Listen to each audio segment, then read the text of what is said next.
नमस्कार दोस्तों, उम्मीद करते हैं आप सब लोग घर में अच्छे से होंगे।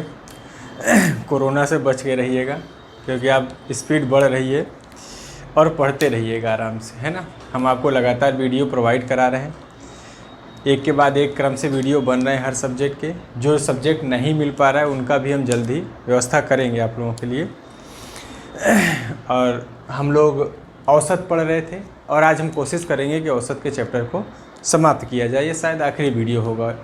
कोशिश करेंगे हम कि पूरा कवर कर लें हर टाइप का क्वेश्चन, क्योंकि हमारा टारगेट है आपको क्वेश्चन से आमना सामना करवाना। ऐसे क्वेश्चन जो एग्जाम में पूछे गए हैं, लैंग्वेज अलग अलग बदल के आती, सवाल में कुछ नहीं होता औसत के, है ना। वो तो आप लगातार देखते चले आ रहे हैं, 5 वीडियो से पीछे देख ही रहे हैं, है ना। तो आज हम कुछ और नए नए क्वेश्चन के साथ हाजिर होंगे। आपको कुछ ऐसे क्वेश्चन और दिखाएंगे जो एग्ज़ाम में ही पूछे गए हैं और आपके कॉन्सेप्ट के अंदर ही आएंगे, है ना। जो चीज़ उसमें नई दिखेगी उसके बारे में हम थोड़ा सा और जान लेंगे, है ना। तो चलते हैं आगे, आज का वीडियो शुरू करते हैं और पहला क्वेश्चन लेते हैं।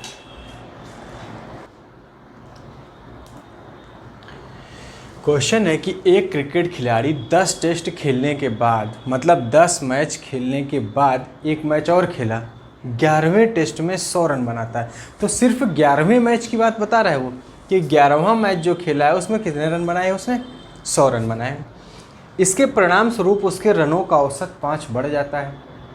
मतलब कहने का कि 10 टेस्ट खेलने तक जो रन का औसत था, 11वां टेस्ट खेल के 100 रन जैसे ही उसने बनाए, उसके रनों का औसत क्या हुआ, 5 बढ़ गया। कह रहे रनों का वर्तमान औसत ज्ञात कीजिए। वर्तमान औसत का मतलब है क्या, 5 औसत बढ़ने के बाद का औसत कितना है ना। वर्तमान का मतलब 11वां मैच खेलने के बाद, ठीक। अब देखो, अगर हम ये मान लें, हमें तो ये पता ही नहीं है कि 10 टेस्ट में वो कितने रन बनाया या उसका 10 टेस्ट मैच का औसत कितना था। तो हम मान लेते हैं कि 10 मैच तक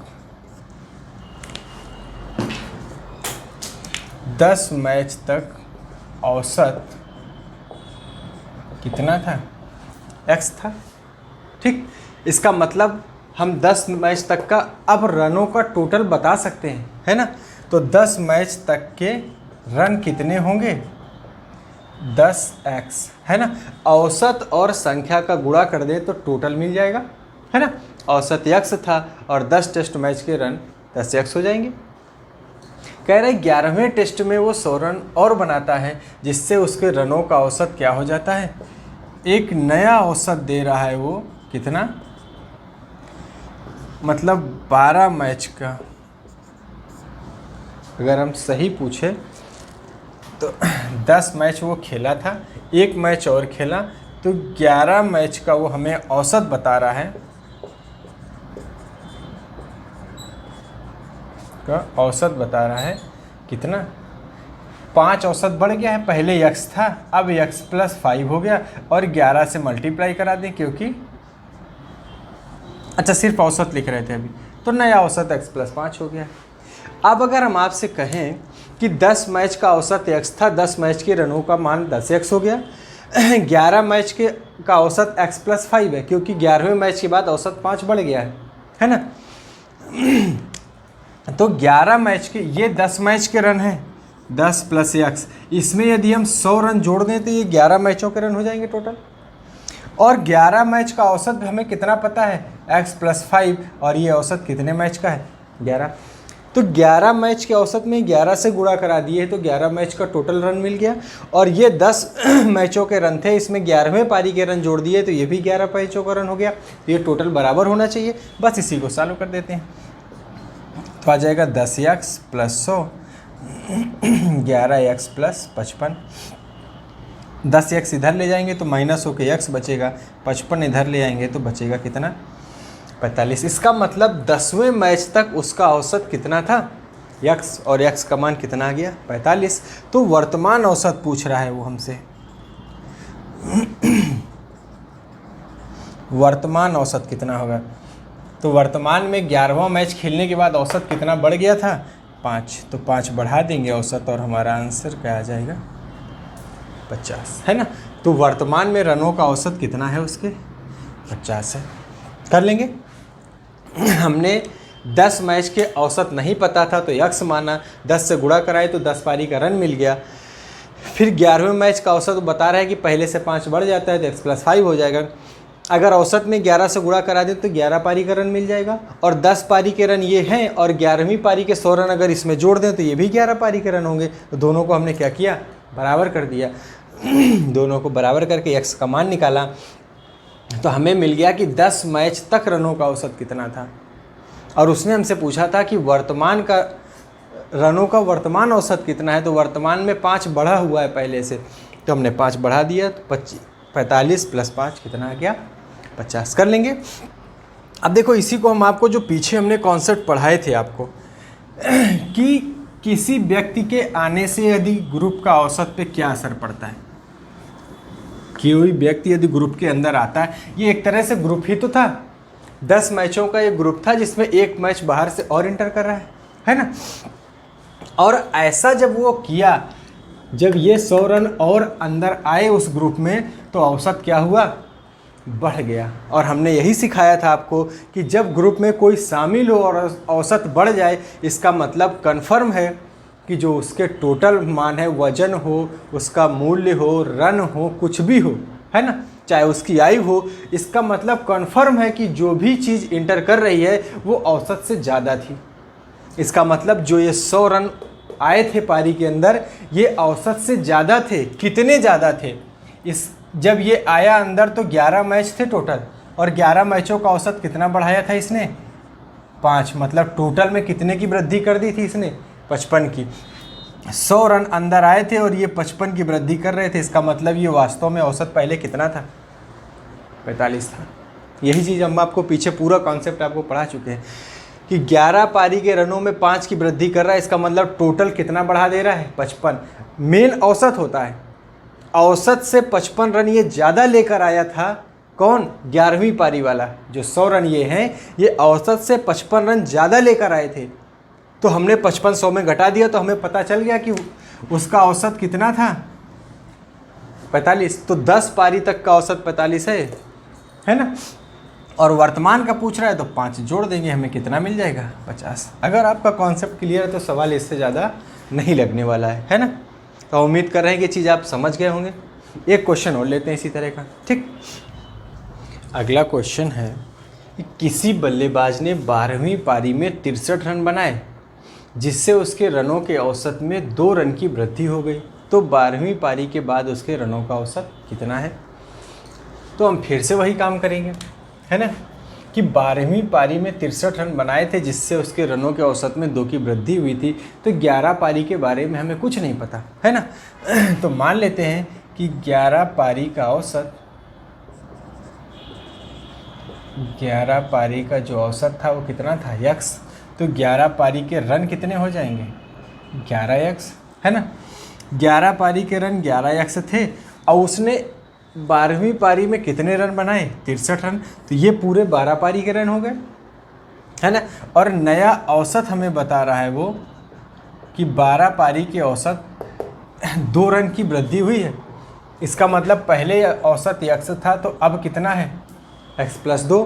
तो 12 पारी के रन अगर हमें चाहिए तो x+2 12 पारियों का औसत है, इसको 12 से गुणा करा दें।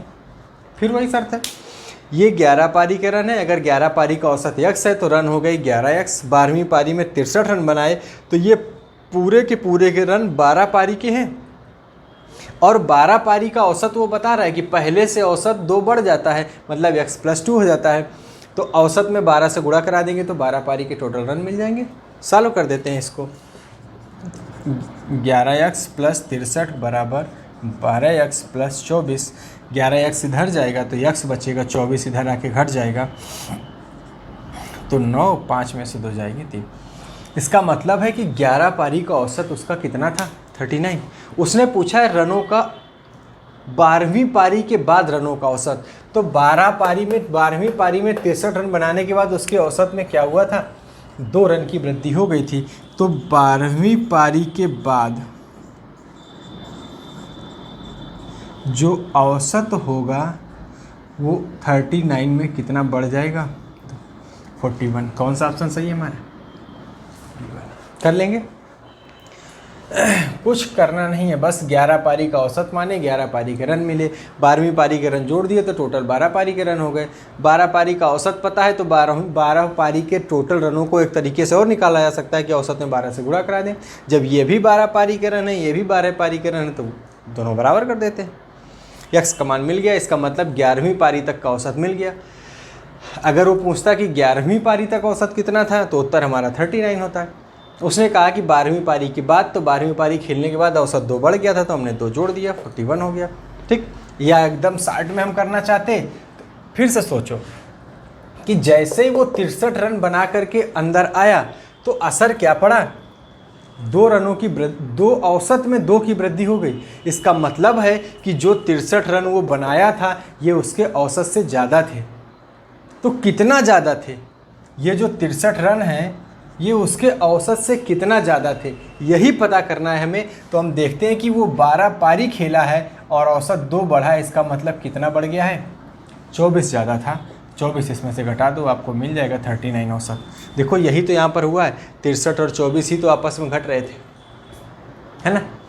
तो 63 में से हमने 24 घटाया, हमें पता चल गया कि इसका मतलब प्रारंभ में उसका औसत कितना था, 39 था। उसने पूछा है 12वीं पारी के बाद, तो 12वीं पारी के बाद 2 बढ़ गया था, तो हमारा आंसर कितना हो जाएगा, कर लेंगे। इसीलिए हम बार बार जोड़ रहे थे कि उस कॉन्सेप्ट को पकड़ो कि जब कोई अंदर आता है बाहर जाता है तो क्या असर पड़ता है ग्रुप में, है ना। चलें आगे, एक क्वेश्चन और देखते हैं इसी तरीके का। तो क्वेश्चन है, कह रहा है एक क्रिकेटर का 10 पारियों में रनों का औसत 60 है, 11वीं पारी में वह कितने रन बनाए ताकि उसका औसत 62 रन हो जाए। अब देखो, अभी तक बता रहा था कि अगली पारी में इतने रन बनाया है तो औसत इतना बढ़ गया था। अब उसने क्या किया, अब वो पूछ रहा है कि बताओ 11वीं पारी में कितने रन बना दे ताकि उसका औसत कितना हो जाए, 62 रन हो जाए। तो 10 पारी का औसत, फिर से वही हम करेंगे कि 10 पारी का औसत मान लेते हैं। अरे सॉरी, वो तो दिया हुआ है। 10 पारी का औसत 60 था तो टोटल रन कितने हो गए, 60 गुणा 10, है ना। मान लेते हैं कि 11वीं पारी में वो 1 रन बनाता है, तो ये टोटल कितनी पारियों के रन हो गए, 11 पारी के रन हो गए ना। 10 पारी का औसत से 10 पारी के रन ये निकल आए और अगली इनिंग का टोटल रन हमने x माना, तो ये 11 पारी के रन हो गए। और 11 पारी का औसत दिया है कितना, 62। इसका मतलब 62 गुणे 11 करेंगे तो 11 पारियों का टोटल रन मिल जाएगा। तो 11 इनिंग्स के रन ये हैं, 10 इनिंग के ये हैं और 11वीं इनिंग ये है।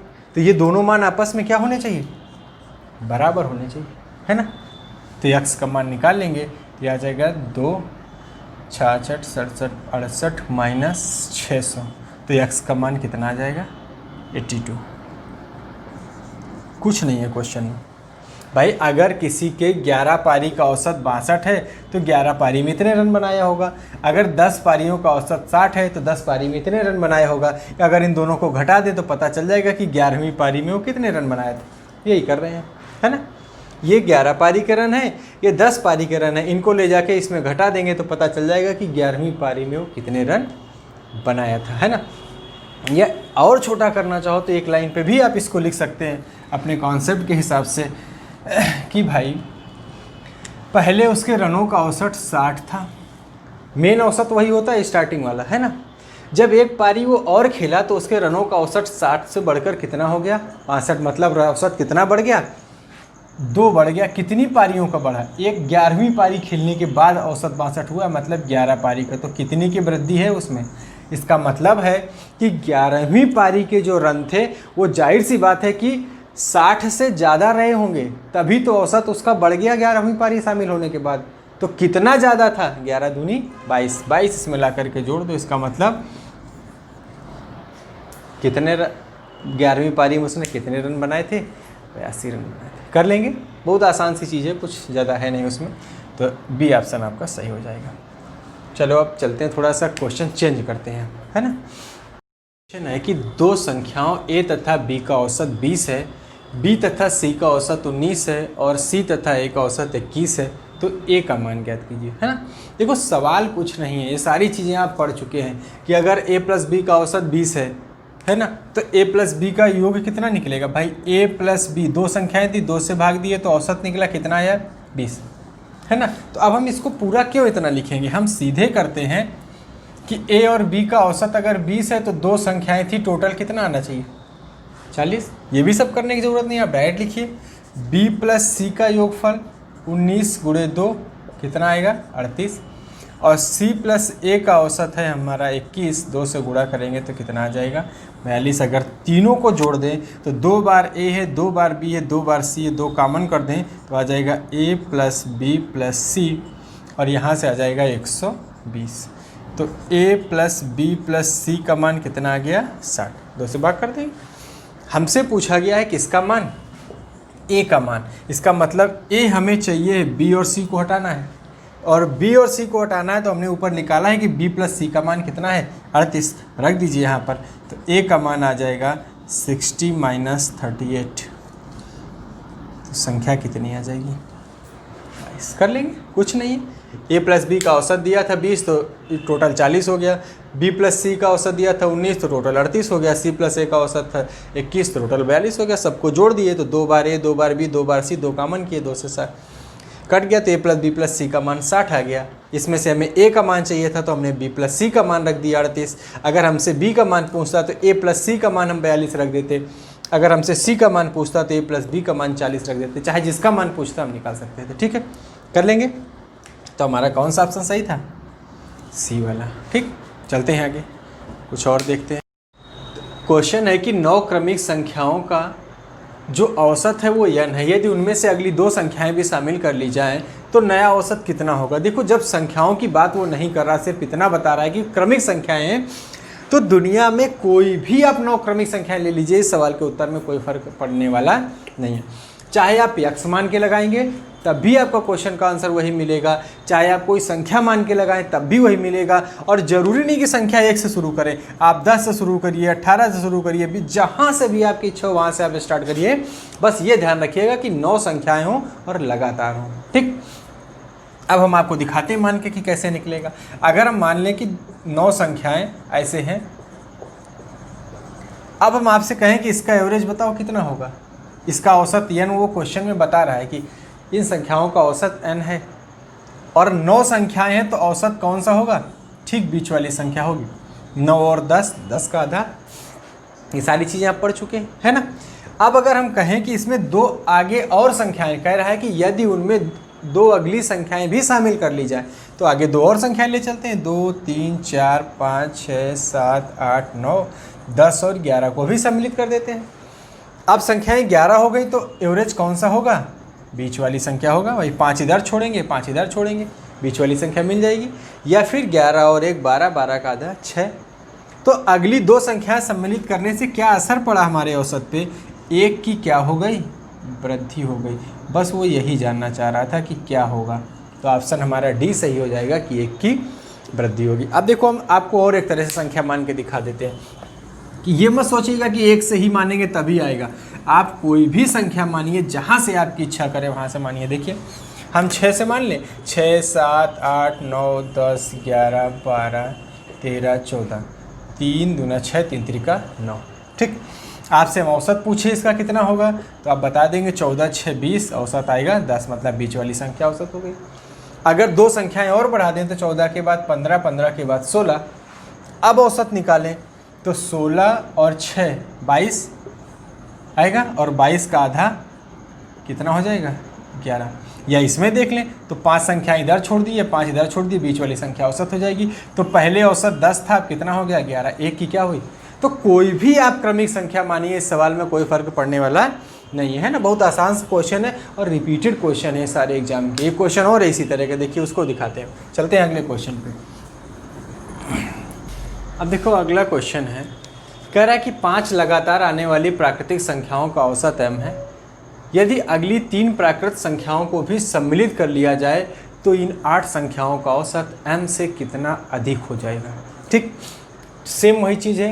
कह रहा है कि 5 लगातार आने वाली प्राकृतिक संख्याएं, कोई भी मान लेते हैं हमें, 1, 2, 3, 4, 5, इनका औसत जो है वो बता रहा है कि m है, और वास्तव में इन संख्याओं का औसत कितना होगा 3। यही तो आएगा, बीच वाली संख्या औसत है। चाहे 5 और 1 को जोड़ो 6, आधा करो 3, 4, 2 को जोड़ो 6, आधा करो 3, जो बीच संख्या बची वो भी औसत है। हर तरीके से आपको हमने औसत निकालना सिखाया।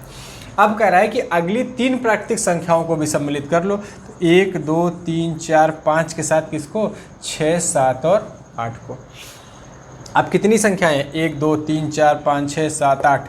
अब बीच की संख्या आपको नहीं मिलेगी, लेकिन इनका अगर हम औसत निकालना चाहें तो पहली और अंतिम को जोड़ दें, 8 और 1 9, 9 को आधा करेंगे, औसत कितना आ जाएगा, 4.5 है ना।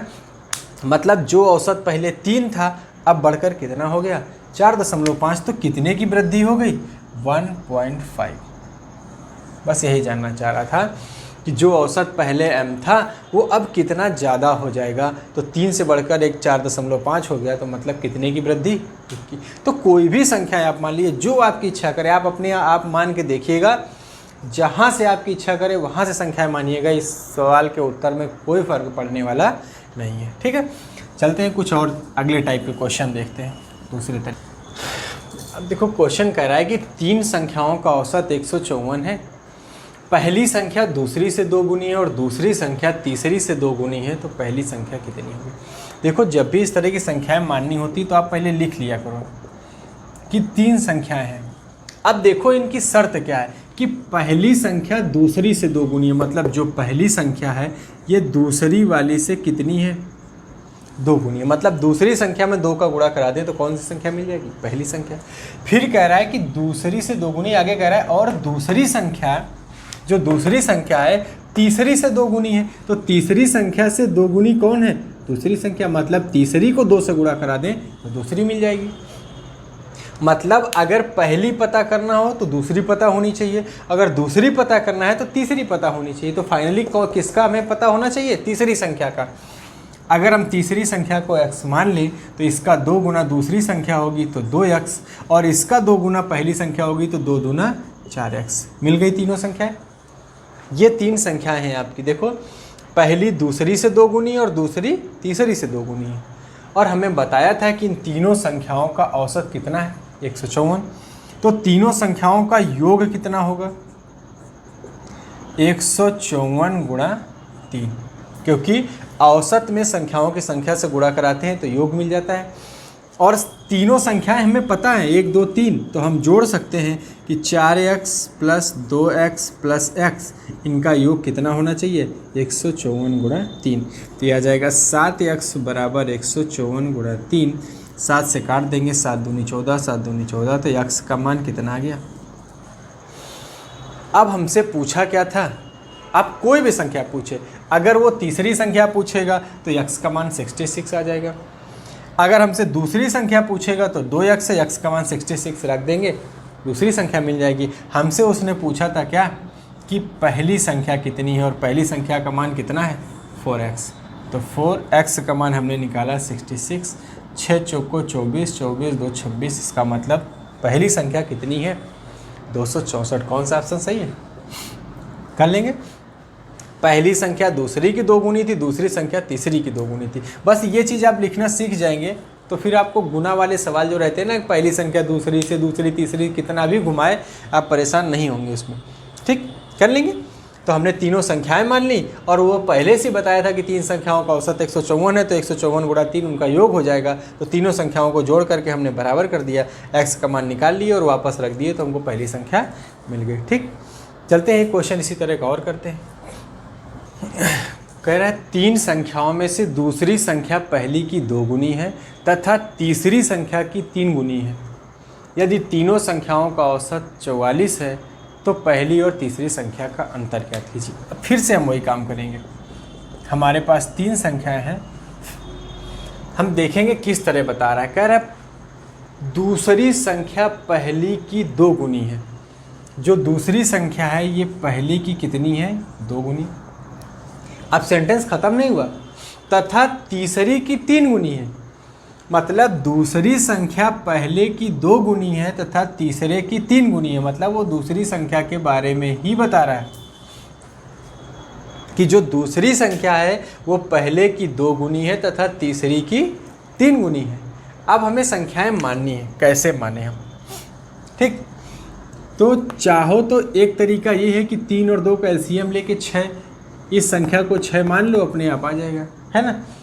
या फिर हम कुछ नहीं समझ रहे, हमने इसको x माना, इसका 2 गुना दूसरी संख्या 2x है। अब हमें ये पता करना है कि तीसरी संख्या में 3 से गुणा कराने पर 2x आना चाहिए। जैसे हम आपसे कहें कि एक संख्या 5 है और एक संख्या x है, इस x को हमें 3 से गुणा करा करके 5 लाना है। इसका मतलब है कि अगर हम इसके बटे में 3 लिख दें, जैसे 3 से 3 गुणा करेंगे हमारा x बच जाएगा, है ना। तो इसी तरह से हम संख्या को बनाना चाहते हैं कि कोई संख्या है।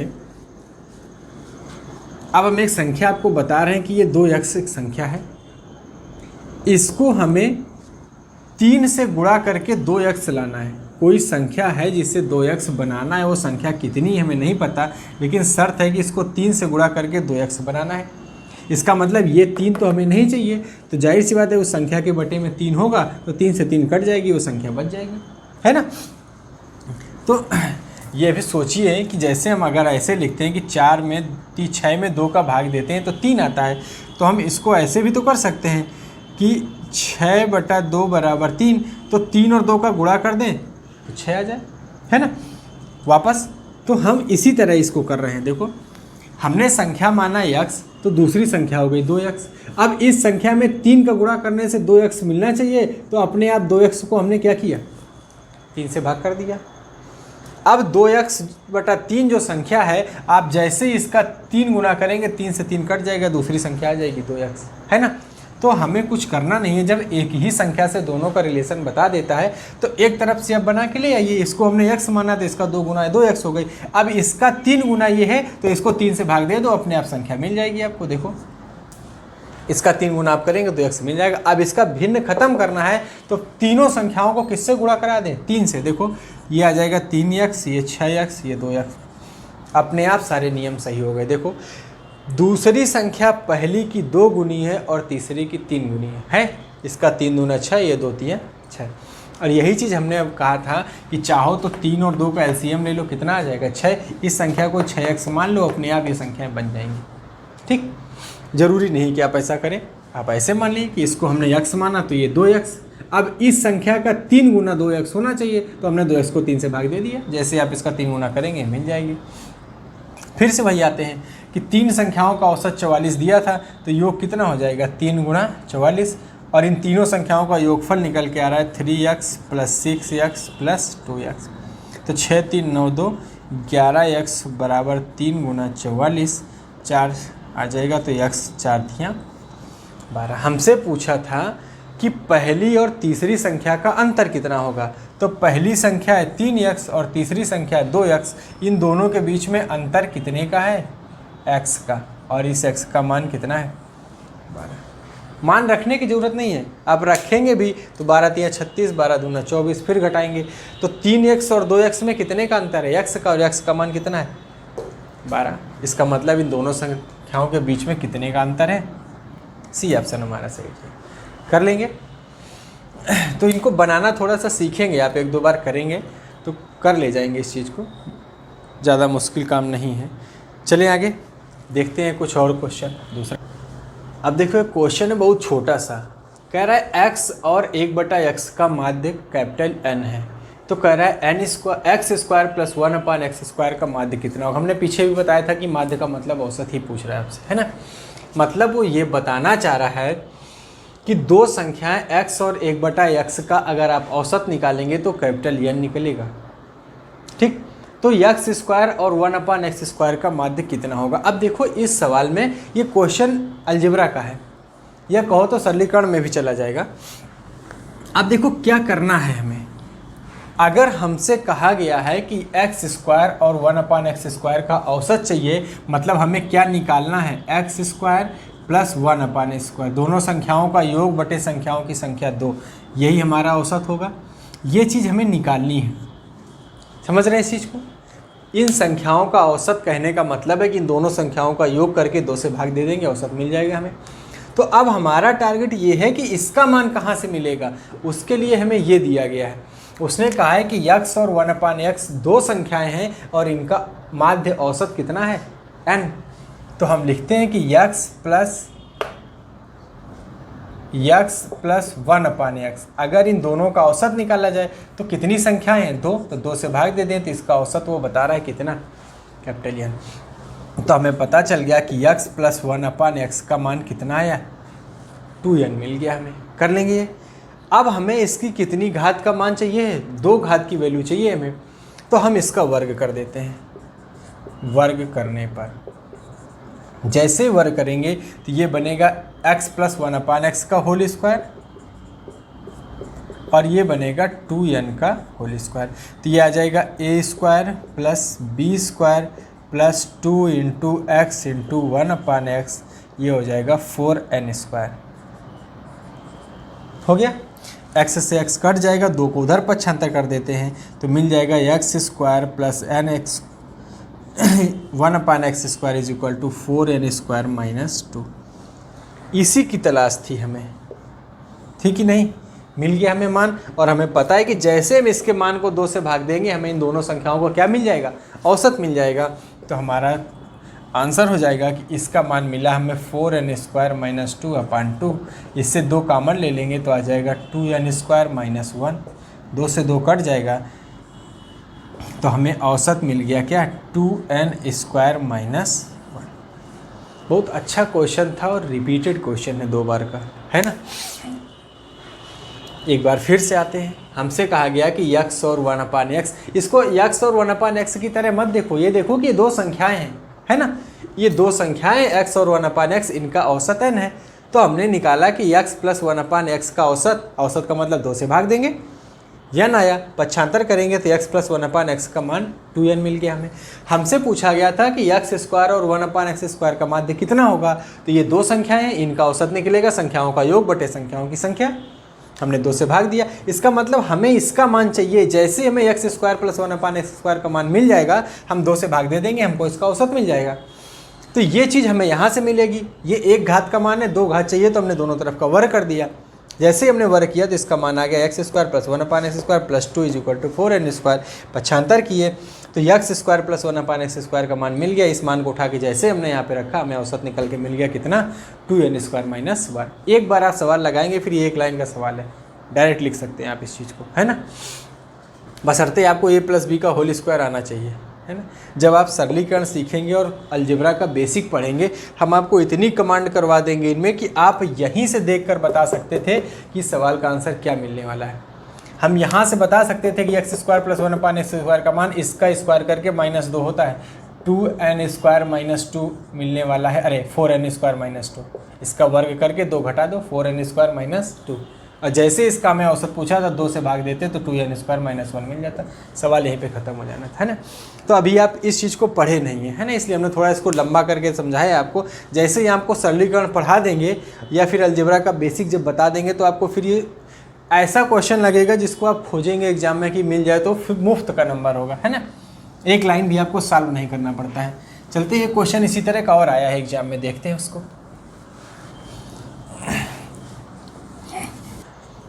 तो क्वेश्चन है, कह रहा है यदि 2 संख्याओं x और 1/x का औसत a है तो x cube plus 1/x cube का औसत कितना होगा, है ना। यहाँ पे ऐसे भी लिख सकते हैं, x क्यूब और 1/x क्यूब का औसत, है ना, का औसत कितना होगा। ठीक, तो ठीक वही चीज़ है हमारे पास। फिर से अगर हमसे इसका औसत पूछा गया, मतलब हमें क्या निकालना है कि x cube plus 1/x cube, ये 2 संख्याएं हैं, इनका औसत चाहिए तो हम 2 से भाग दे देंगे। अब फिर से हमारा टारगेट फिक्स हुआ कि हमें x के 3 घात का मान चाहिए। उसके लिए हम लौट के यहाँ आते हैं कि x और 1/x 2 संख्याएं हैं और इनका औसत कितना बता रहा है, a। ठीक, इसका मतलब x प्लस 1/x की वैल्यू कितनी आ जाएगी, 2a। अब हमें 3 घात का मान चाहिए तो हम क्या कर देंगे, घन करने पर क्यूब कर देंगे। ठीक, जैसे हम क्यूब करेंगे तो x प्लस 1/x का whole cube is equal to 2a का होल क्यूब। कर दीजिए होल क्यूब, यह आ जाएगा a cube plus b cube plus 3ab a plus b, यही होता है। और इसका मान आ जाएगा 2 दूना 4 दूना 8 a क्यूब। हो गया। अब इसको सॉल्व करते हैं, x कट जाएगा, x प्लस 1/x की वैल्यू हमें पता करनी है कितनी होगी। तो x प्लस 1/x का मान कितना आया था 2a, यहाँ पे रख देंगे तो बनेगा x cube plus 1/x cube plus 3 into 2a is equal to 8a cube. तो आ जाएगा x cube plus 1/x cube is equal to 8a cube minus 6a आया। हमसे पूछा गया था क्या, इसका औसत x क्यूब और 1/x क्यूब, दो संख्याएं थी तो दोनों को जोड़ के 2 से भाग दे दिया। अब हमने इसका मान निकाल लिया, इसकी वैल्यू आई है 8a क्यूब माइनस 6a/2। तो औसत निकल के कितना आएगा, हम इससे 2 कॉमन ले लें तो ये बच जाएगा कितना 4a क्यूब माइनस 3a/2, ये कट जाएगा तो औसत आया हमारा 4a क्यूब माइनस 3a। ठीक, कौन सा ऑप्शन सही है, 4a क्यूब माइनस 3a पहला ऑप्शन। फिर से हम वही चीज़ आपको बताएंगे कि जैसे ही आप इसका सिंप्लीफिकेशन पढ़ लेंगे, इन फार्मूलों पे हम बहुत सारे क्वेश्चन करवाएंगे, a cube plus b cube वाले सरलीकरण में भी करवाएंगे, कुछ अलजेब्रा में भी करवाएंगे। वैसे ही आप इस चीज़ को निकालना सीख जाएंगे। जो मान ये हम इतनी देर में पाते हैं, इतना कैलकुलेशन करने के बाद पाते हैं, ये चीज़ हम आपको डायरेक्ट सिखाएंगे कैसे निकलता है। उसके लिए हमें एक पूरा क्लास लेनी पड़ेगी, है ना। तो जब हम सिंप्लीफिकेशन पढ़ाएंगे वहाँ पे आपको ये चीज़ें बताएंगे कि ये मान कैसे डायरेक्ट निकल के आते हैं, है ना। तो अगर आपको ये मान डायरेक्ट निकालना आता है तो हमको यहीं से पता चल रहा था कि इन दोनों का औसत 2a है, इन दोनों का औसत a है तो टोटल 2a होगा। अब जैसे ही हमें 3 घात का मान चाहिए तो इसका क्यूब करके 3 गुना घटा देते हैं, इसका क्यूब करेंगे तो 2a क्यूब और इसका 3 गुना 6 है, बस यही घटा देते, देखो यही डायरेक्ट मान मिल जाता है ना। तो ये फार्मूले के जरिए हम आपको समझाएंगे, इसके लिए परेशान ना होइए। अभी आप इस तरह से लगा लीजिए क्वेश्चन को, जैसे हम आगे पढ़ाएंगे तो आप ये सारा कुछ करना बंद कर देंगे। जैसे हमने ये डायरेक्ट लिखा है कि अगर क्यूब का मान चाहिए तो इसका क्यूब करके इसका 3 गुना इसी में घटा दो, अगर 2 घात का मान चाहिए तो इसका वर्ग करके 2 घटा दो, है ना। ये सारी चीज़ें हम आपको बताएंगे फार्मूले से पक्षांतर करके कि कैसे आती है। और इसका हमें औसत चाहिए तो हमने 2 से भाग दिया तो हमें तुरंत पता चल जाता है 4a क्यूब माइनस 3a। बस इतना सा क्वेश्चन था। तो ये चीज़ें हम सरलीकरण में आपको पढ़ाएंगे, अभी आप पूरा कर लीजिए और देख लीजिए कि आपका उत्तर आ रहा है कि नहीं। ठीक है, तो ये कुछ क्वेश्चन थे जो हम आपको एग्ज़ाम के आए हुए करवा रहे थे, और पिछले वीडियो में भी हमने क्वेश्चन ही करवाए थे। तो अब हमें उम्मीद है कि अब जितना हमने मैटर आपको करवा दिया, इससे आपको एग्ज़ाम में क्वेश्चन मिलेगा और आपका क्वेश्चन छूटेगा नहीं अगर आपका कॉन्सेप्ट अच्छे से क्लियर होगा, है ना। तो इसी उम्मीद के साथ हम इस चैप्टर को अब ख़त्म करते हैं, औसत को यहाँ से। अब इसके आगे हम एक नया चैप्टर पढ़ेंगे। आप इन क्वेश्चंस को लगाइए 1 बार 2 बार 3 बार, और हमें कमेंट करके ज़रूर बताया करिए आप लोग कि आपको समझ में आ रहा है या नहीं आ रहा है, या आपको वीडियो पसंद आ रहा है कि नहीं आ रहा है, या कुछ कमी हो तो आप कमेंट में लिख के हमें बता सकते हैं। ठीक है, तो इस वीडियो में इतना ही रखते हैं। Thank you.